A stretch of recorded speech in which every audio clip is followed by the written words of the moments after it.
दोस्तों, आज की कहानी है, जितना बड़ी चादर हो उतना ही पैर पसारना उचित होता है। कहानी पसंद आए तो वीडियो को लाइक एवं सब्सक्राइब जरूर करना। मैं और बुआ अभी चर्चा कर ही रही थी कि आज किसी के पास इतना समय कहाँ है जो एक दूसरे से सुख दुख की बात कर सके। तभी कहीं से यह आवाज़ कानों में पड़ी, सच ही तो कह रहा है गाने वाला। आज किसके पास इतना समय है जो किसी का चेहरा पढ़ा जा सके। अपने आप को ही पूरी तरह आज कोई नहीं। अपना ही अंतर्मन क्या है क्या नहीं, हर इंसान हर पल मानो एक सूली पर लटका नजर आता है। मैंने कहा तो बुआ मेरी तरफ देखकर तनिक मुस्कुरा दी। सलीब सिर पर उठाने को कहा, किसने उतार कर एक तरफ रख क्यों नहीं देते। और रहा सवाल चेहरा पढ़ने का, तो वह भी ज़्यादा मुश्किल नहीं है। बस व्यक्ति में एक ईमानदारी होनी चाहिए। ईमानदार कौन होना चाहिए, सुनने वाला या सुनाने वाला। सुनने वाला सुनाने वालों की पीड़ा को तमाशा ना बना दे, उसका दर्द समझे, उसका समाधान करे। अक्सर बुआ की बातों से मैं निरंतर हो जाती हूँ। बड़ी संतुष्ट प्रविष्ट की है मेरी बुआ, जो उनके पास है उसका उन्हें जरा भी अभिमान नहीं, और जो नहीं उसका अफसोस भी नहीं है। किसी दूसरे की थाली में 56 भोग देखकर अपनी थाली की सूखी दाल रोटी पर अफसोस मत करो। अगर तुम्हारी थाली में यह भी ना होता तो तुम क्या कर लेती। अपनी झोपड़ी का सुख ही परम सुख होता है।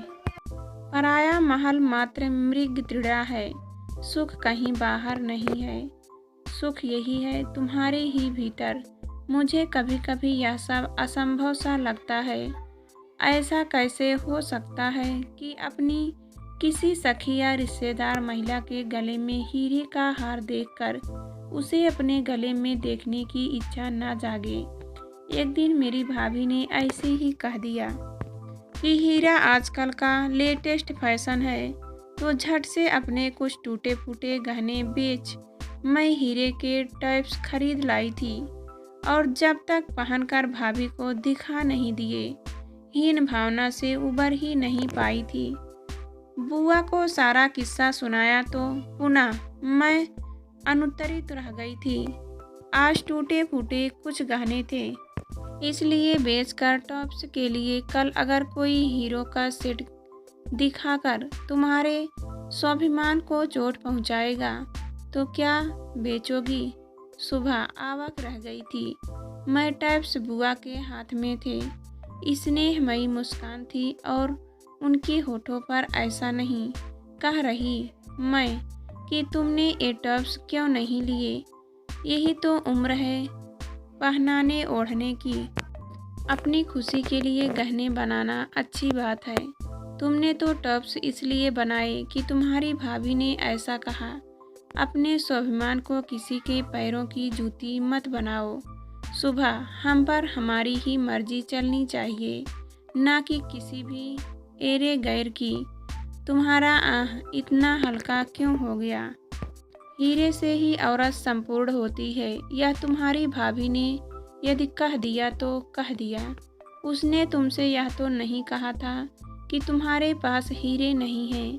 क्या उसने तुम्हारी तरफ उंगली करके कहा था। जरा सोचो। तनिक मुस्कुरा पड़ी थी बुआ, मेरा माथा चूम लिया था और मेरे गाल थपक हाथ के टैप्स मेरे कान में पहना दिए थे। बहुत सुंदर लग रहे हैं ये टैप्स तुम्हारे कानों में, मगर भविष्य में ध्यान रहे कि किसी के कहे शब्दों पर पागल होने की ज़रूरत नहीं है। औरत को संपूर्णता तो उसके चरित्र से, उसके ममता भई आचरण से होती है। उसी पल मेरे मन में उन हीरों का मोह जाता रहा था। वह भाव कहीं नहीं रहा था कि मेरे पास भी हीरे हैं। अक्सर वे नेमतें जिन पर एक आम इंसान इतरा उठता है, बुआ को खुशी का विषय नहीं लगती। अक्सर बुआ कह देती है, खुशी कहीं बाहर नहीं होती, खुशी तो यही होती है अपने ही भीतर। यही तो सलीब है। और सलीब किसे कहते हैं। अपने दुखों का कारण कभी कभी हम दुख ही होते हैं। सलीब के बारे में खुलकर बुआ से पूछा तो वह समझाने लगी, क्यों अपनी सोच पर हर पल हम सारा संसार लादे रहते हैं। जरा सोचो, अपनी खुशी की खातिर तो हम कुछ भी सजो लें, खरीद लें, क्योंकि वे हमारी ज़रूरतें हैं, लेकिन किसी दूसरे को प्रभावित करने के लिए हम अपना सारा बजट ही गड़बड़ कर लें। यह कहाँ की समझदारी है।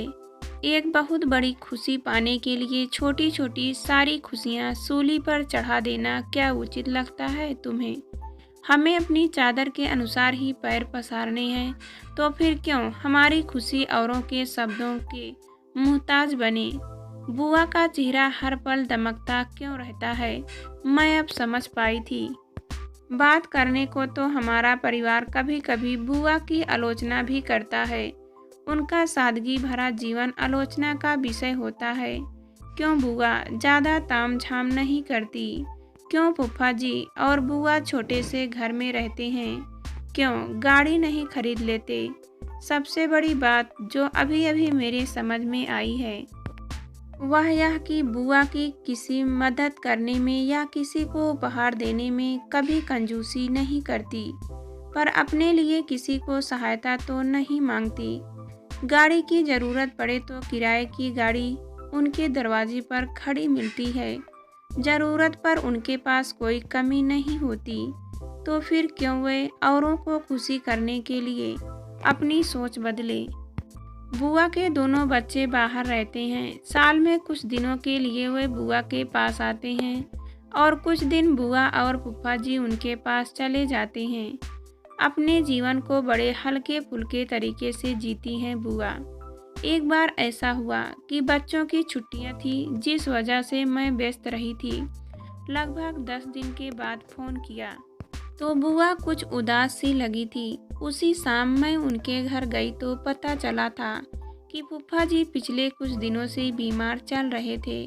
पड़ोसी से नर्सिंग होम का पता लिया और उसी पड़ोसी से पता चला कि उसको भी कुछ दिनों के बाद ही इस घटना का पता चला था। बहुत बहादुर है ना बुआ जी, हमें भी नहीं बुलाया। कम से कम मैं ही आ जाती। रोना आ गया था मुझे। क्या मैं इतनी पराई थी? बचपन से जिस बुआ की गोद में खेली हूँ, क्या मुसीबत में मैं उनके काम नहीं आती? क्या मुझ पर इतना सा भी अधिकार नहीं समझती? बुआ नाराजगी व्यक्त की थी मैंने। तुम क्या करती? यहाँ गाड़ी बुला ली थी, बाकी सब काम डॉक्टर लोगों का था। दवा यहीं पर मिल जाती है। बाहर छोटी सी कैंटीन है, वहाँ से चाय कॉफ़ी मिल जाती थी। अधिकार समझती हूँ, तभी तो चाहती हूँ तुम अपने बच्चों पर पूरा पूरा ध्यान दो। अभी उनके इम्तिहान भी आ गए हैं ना बुआ। के इस उत्तर से मेरा रोना बढ़ गया था। अपने किस काम के जो वक्त पर काम न आए। फूफा जी मेरी दलीलों पर हंसने लगे थे। अरे पगली, काम ही तो नहीं पड़ा ना। जिस दिन काम पड़ा तुम ही तो काम आओगी ना। तुम्हारा ही तो सहारा है हमें। सुबह हमारे दोनों बच्चों तो बहुत दूर है ना बिटिया, हम जानते हैं। पता चलते ही अपना सारा घर ताक पर रख भागी चली आओगी, इसलिए तुम्हें नहीं बताया। हल्का सा दिल का दौरा ही तो पड़ा था। बुआ फूफा जी यूँ मुस्कुरा रहे थे मानो कुछ भी नहीं हुआ। मेरा माथा जरा सा तप जाए तो जो बुआ मेरी पीड़ा पर पगला सी जाती है, वो अपनी पीड़ा पर इतनी चुप हो गई कि मुझे पता ही न चला। सदा देर कर जिस बुआ को खुशी होती है, वही बुआ लेने में पूरा पूरा परहेज कर पाई थी। किसी से ज़्यादा उम्मीद करना भी दुखी होने का सबसे बड़ा कारण है। यह भी बुआ का ही कहना है। किसी आस में जिया जाए, यह भी तो एक सलीब है ना, जिस पर हम खुद को टांग लेते हैं। मेरी भाभी भी इसी शहर में है, लेकिन उनकी आदत में बुआ से मिलना शुमार नहीं होता। उनकी अपनी ही दुनिया है, जिसमें मैं और बुआ कम ही ढल पाते हैं। भैया की और हमारी आय लगभग बराबर ही है। उसी आय में भाभी इतनी सनो सौगात करके लेती है, जबकि मेरे घर में वह सब नहीं हो पाता। इतना बड़ा घर बना लिया भैया ने, और हमारे पास मात्र ज़मीन का एक टुकड़ा है जिस पर शायद रिटायरमेंट के बाद ही घर बन पाएगा। लगता है हमें ये घर चलाना नहीं आता। एक दिन बुआ ने मन से बात कही तो बड़ी गहरी नज़र से उन्होंने मुझे देखा था। कितना कर्ज है तुम्हारे पति के सिर पर? एक पैसा भी नहीं। ये कहते हैं कि मुझे सिर पर कर्ज रख कर जीना नहीं आता। रात सोते हैं तो सोने से पहले भी यही सोचते हैं कि किसी का पैसा देना तो नहीं, किसी का 1 रुपया भी देना हो तो इन्हें नींद नहीं आती। और अपने भाई का हाल भी देख लो, सिर पर 50 लाख का कर्ज है। पत्नी की पूरी सैलरी कर्ज चुकाने में चली जाती है और भाई की दाल रोटी और इतने बड़े घर की साज संभाल में बच्चों की फीस तक निकालना आजकल उन्हें भारी पड़ रहा है। घर में 3-3 एसी हैं। इन गर्मियों में बिजली का बिल 15,000 रुपये आया था। रात भर तुम्हारा भाई सो नहीं पाता, इसी सोच में कि अगर कोई आपात स्थिति आ जाए तो 2,000 रुपये भी नहीं हाथ में। क्या इसी को तुम सनो सौगात कहती हो, जिसमें पति की हर एक सांस पर इतना बोझ रहता है और पत्नी समझती ही नहीं।